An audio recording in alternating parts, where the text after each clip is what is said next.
All right, what's going on, everybody? Welcome back to another video here on the channel. And today I want to talk about a problem that I think is plaguing American society of all ages, all demographics. It's something that we've kind of just completely started ignoring, and I really don't know why we started ignoring it. At the beginning of all of this, there was this big, hoopla made about how, oh, it's going to be all regulated. The government's going to make sure this doesn't get out of hand. We're going to do everything we can. We'll roll it out carefully. That way it doesn't screw up people's lives, and we'll make the companies be transparent, and there'll be some user features that prevent them from ruining their lives. And because of stuff like this, we've completely just ignored this massive wildfire that we've started in our own backyard. And I don't really know why, but there seems to be a contingency of people out there that think that this is just like, there's no consequences to this stuff. There's this like long going phrase that you see people, especially online, say, where they're like, hey man, let people just fucking enjoy things, bro. Let people just enjoy stuff, dude. Now on the surface, it's like, oh, okay, it's not that deep. But when you look deeper at it,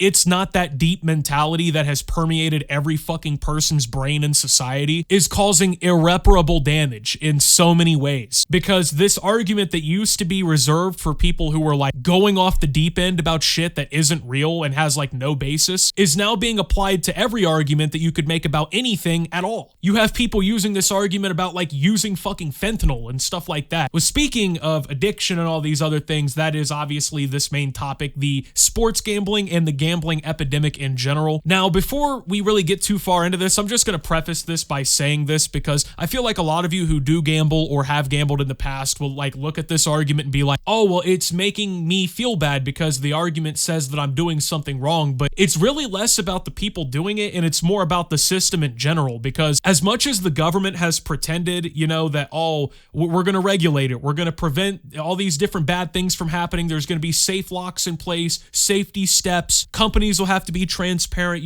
we're not going to ruin everybody with gambling. We'll roll it out slow, state by state. That way we can, regulate it how we want. But as we've seen in the last few years, as these regulations have rolled out and these apps and websites have gone live and the laws have changed, it doesn't really seem like the consumer protections in place are really doing much of anything. So also, I'm just going to openly admit before we get too far into the video that I have gambled before, I'm not making this video as some like morally pure person who's never done anything bad or done anything wrong or whatever. I feel like the majority almost of people my age, watching this video have gambled at some point, especially young men, Gen Z men, millennial men, with the whole like sports betting and all these other things, even to a degree, things like video game betting, like if you're doing the CSGO skin or CS2 skins and stuff like that. Gambling has become a major thing that a pretty significant portion of the population is doing routinely. And when I say people are doing this routinely, I don't mean, oh, people are like putting in a couple of bets every couple months or whatever, like $5 on the football game. I'm talking about you have entire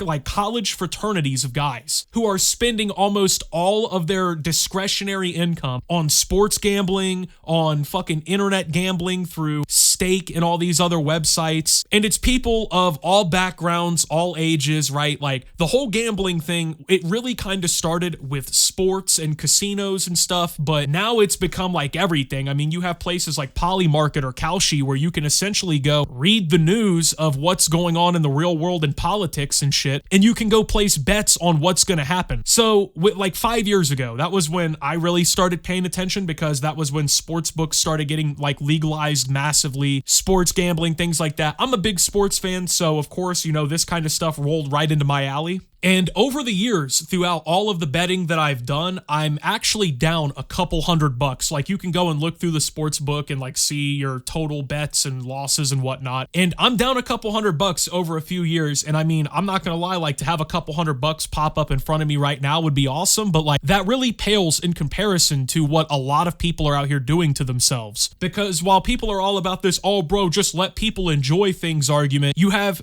like 80% of the people doing this are not just, quote, enjoying themselves. They're mentally rewiring themselves. They're destroying their attention spans. They're becoming slaves to dopamine in like the umpteenth way. You know, you already have your phone and games and porn and all these other things to do it with. And it's just another source to throw on top to emotionally and mentally deregulate the customers who do it. And it's all by design. The reason that this is the way that it is, the reason that sports gambling and all these other gambling forms are so addictive and so problematic is because they're designed by these companies to be so. Obviously, if you're DraftKings, you don't want the average user to only do one parlay and that's it, right? You want them doing as many bets as they possibly can. So they'll throw in things like credits and bonus deposits and all this other shit to make it seem like you're getting a good deal. And this is the problem. People use things like this as the argument for why it's a good thing. Like when you hear people talking about sports gambling, they'll be like, oh, but bro, DraftKings actually isn't fucking my brain out of one hole and out the other ear, you know? Because they gave me a $5 credit to put on the game. But people seem to not understand the psychology behind this. Whereas, you know, people who've gambled for a while, you can kind of, I think, start to see through it if you really kind of like, you know, are curious enough or you do any research. But these credits and these bonus bets and whatever that make it look like they're giving you a deal are only there so they can continue to condition and manipulate you into placing bets. If you place one bet, the odds that you will return and place, you know, X more bets or whatever, let's say is 5%. Now, if you've done 10 free bets through the app and you've already, you know, engaged that neural pathway 10 times and you've experienced that dopamine hit 10 times or whatever, right? Your odds of going back and gambling again, instead of being 5% like the first user, is going to be like 55%. And thus, all of these companies, no matter if it's sports gambling, regular online betting, game skin betting, whatever, they all have an incentive to continue to condition you and to get you to continue to bet. Now, a lot of the people who are addicted to gambling don't even realize that they're addicted to gambling, and that's why it's so dangerous, and that's why it's such a problem, because a lot of the people who defend this shit and defend these apps and defend these companies that are very clearly conditioning and destroying people so that they can extract their money from them, the argument will always be things like,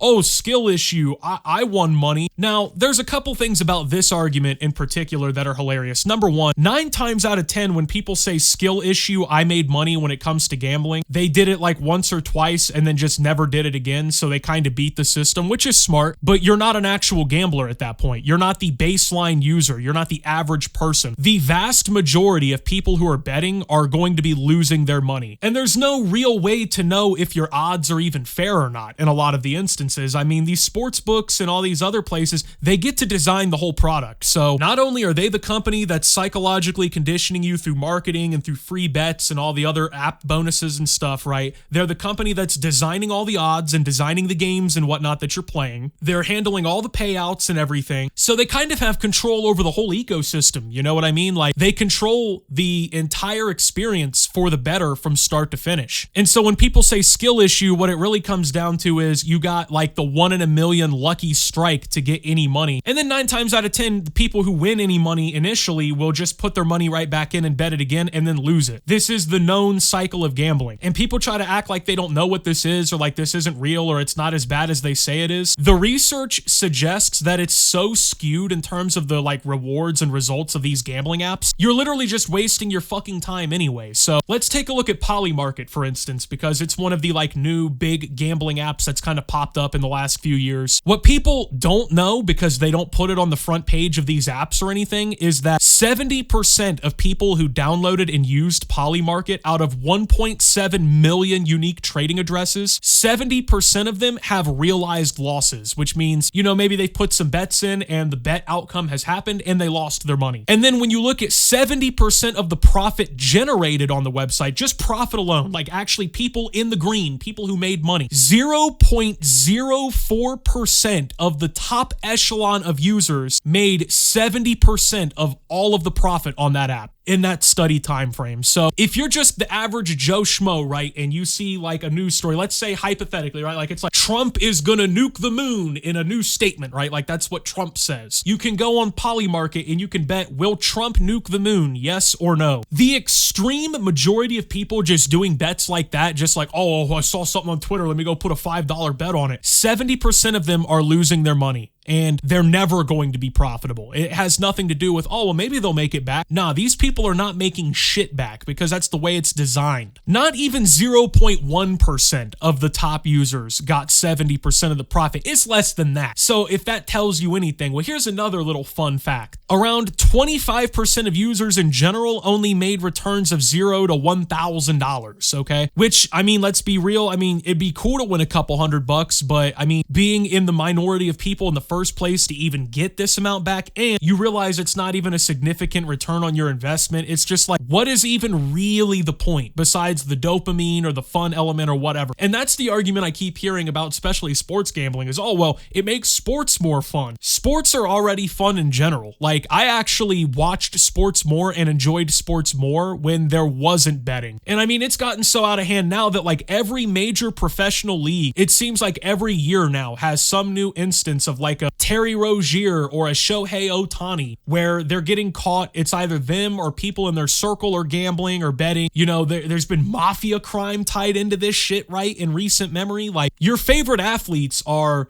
gambling on the game outcomes without you knowing. Just like yesterday, I saw Giannis Antetokounmpo from in the NBA. He literally has been like a trade target destination the last few weeks before the trade deadline. And then the day after the deadline, when he doesn't get traded, he announces that he is now a minority stakeholder in, I believe it's Kalshi, which is one of these betting apps. And literally 48 hours before he announces this, they have a big thing on Kalshi about whether or not this motherfucker is going to get traded. So you have players literally directly investing into and buying, you know, betting, all these different things into this kind of industry that they can then use to manipulate the outcomes of. Same thing in politics. Like, do you think that it's not possible that some White House intern leaks some bullshit or like, you know, tells a big story that freaks people out and gets people betting so that they can swing it and make money and manipulate it? It's basically insider trading at that point. And instead of it being insider trading where it's like all documented, you know, at least you can see Nancy Pelosi file her stock purchases and shit, you really don't have any idea what these guys are doing behind the scenes. And I'm not even saying that like we have to just ban gambling in general, like a full-on prohibition of gambling, no gambling ever, right? But there needs to be some sort of like barriers in place, and they act like there are. They act like there's a lot of these barriers. Oh, well, if you're losing too much money, you can lock your account and not put more.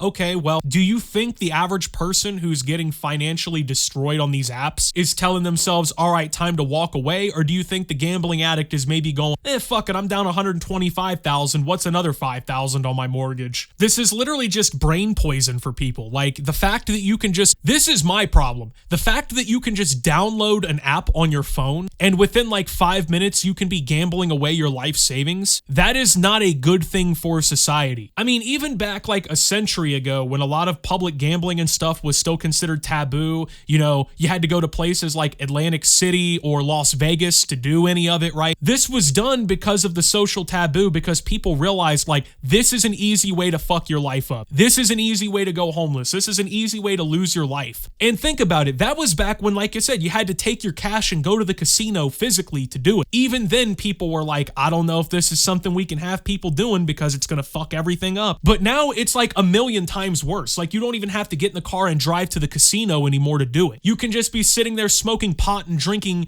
at your house, watching the fucking Seahawks and Patriots tomorrow in the Super Bowl, and you can put $5,000 on the game because the blunt told you to. You know what I mean? Like, that is not good for society. There's no real win that comes from that. The only people who win are billionaires who run these companies, the gambling companies themselves, the politicians who are probably getting paid and cuts and stuff like that of all these bills and laws that they're passing to allow this shit through, the lobbying and everything, right? You do not win in this, and that's the problem. It's marketed as if like oh, well, you like football? The Super Bowl's tomorrow. Maybe you'll be the next guy to win $1 million because Drake May rushes for 5 touchdowns. When in reality, there's almost no chance of that happening. And then even then, people forget this part too. If you do actually win a significant amount of money on these apps, they are increasingly just refusing to pay people out, or they're just like voiding their bets. There's been so many times I've seen people go to Twitter, they're like, yeah, I hit a $40,000 parlay and they won't let me withdraw. And it's because, once again, these gambling companies that are mentally conditioning you to fork over your cash, they control the whole process. So they can just say, oh, fuck, there's a computer glitch. We just seemingly can't pay you out. Or maybe they just change your odds because you're winning too much. You're winning too many bets in a row. They start changing your odds. That way you can't fucking make that much money. Maybe they start limiting how much you can bet. These are things that they do. They literally weaponize these tools to prevent people from making money on the app. The extreme minority of people making money on the app are doing so at the expense of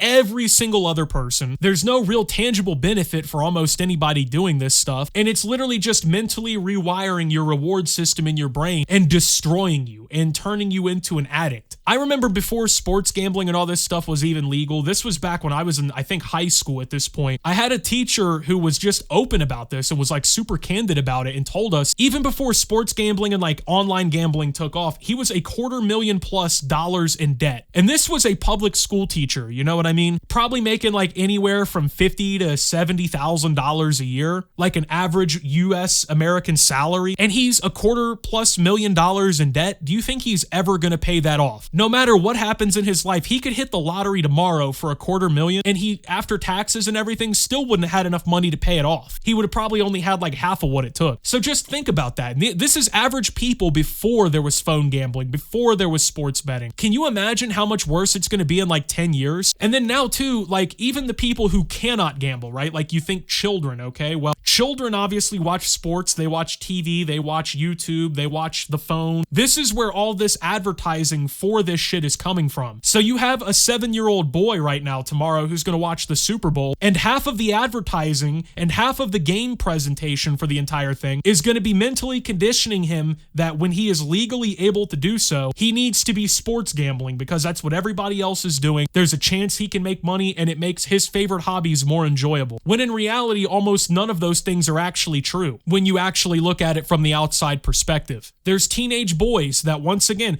they're maybe already trying to subvert the system so that they can gamble. Maybe they're trying to get Bitcoin or whatever to do it with, right? This is the problem. Like, it's not just, oh, well, it's only affecting gamblers. No, it's affecting everybody. The messaging is affecting everyone. And I mean, we already see the way that things are going in society. We've basically got it set up now to where you're buying everything through buy now, pay later. You're Klarnaing your fucking rent payment. You're afterpaying DoorDash so you can eat fast food. And then with the last $13 in your checking account after all your bills are paid and you're barely fucking by for the month, you're now being psychologically conditioned to throw that last couple pennies you have into the pot in the hopes that maybe you can turn it into something more. 9 times out of 10, you're not turning it into anything more. You're giving your last couple dollars to some fucking billionaire who wishes that you'd give up everything, who wishes you'd be homeless so he could have another yacht. And then when you tell people like, yeah, maybe we shouldn't just be allowing this unfettered, like maybe we should be not allowing people to just gamble everything they have away through a phone app, right? Then you have people, man, you gotta let people live and enjoy things, bro. I bet you're fun at parties. Well, I'm the dude at parties who still has his last 10 fucking dollars in his wallet. If that means anything at this point, I don't really know, but it's gone too far. Like I said, I'm not saying no one should be allowed to gamble. I'm not saying it should just be all illegal or whatever, but there has to be clear things in place to stop people from fucking destroying their lives. And we just seem to have no issue with that the fact that there is none of that yet as a country, as a society. We're just cool with the 150th attempt by these large corporations to financially fuck you into the gutter, but you're supposed to actually smile and enjoy it this time because maybe your favorite football quarterback will be 3 yards over the number you typed in. Like, I don't know, man. I like sports, I like money, I like all that shit, but in the last like 2 to 3 years, I've pretty much entirely stopped gambling. Like, I will admit I will do it every once in a great while, but like I deleted almost every single gambling app off my phone. As far as like Polymarket and Kalshi, I've never used those and I never will use them. I'm pretty certain of that. BetMGM, all these other ones, I've never used them. Like there's really no point in gambling unless like, you know, like I said, I can see the fun in it if like once a year you're throwing $10 into it, or if like maybe you and your buddies go to the casino once every couple months, you bring $100 with you or whatever. But the idea that like we're supposed to just be okay with and normalizing people on a literal daily or multiple times a day basis, putting in gamblings and wagers and bets and stuff, it's not good for anybody, man. So anyway, with that being said, thank you guys for watching. If you did enjoy, make sure to leave a like, subscribe if you're brand new around here on the channel, follow me over on Twitter and Twitch at @SubTheOptimus. Make sure to check out Shoptimus down below. Thank you to my Watch Optimus subscribers. Your support helps the channel tremendously. And until my next video, guys, this is Optimus, well, talking about the explosion of online gambling and signing out.